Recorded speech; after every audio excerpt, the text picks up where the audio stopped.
इयत्ता तिसरीचा हा पाठ आहे. पाठाचे नाव आहे कृतीतून शिकूया.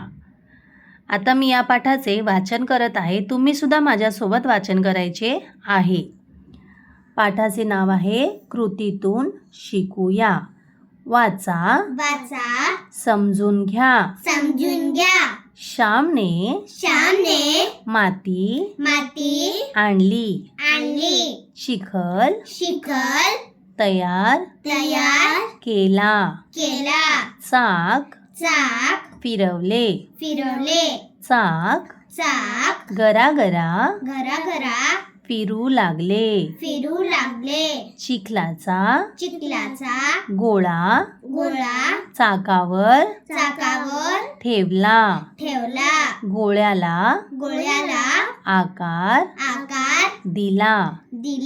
छानसे मडके तयार झाले. त्यावर सुरेख रंगकाम केले. Like, share, subscribe.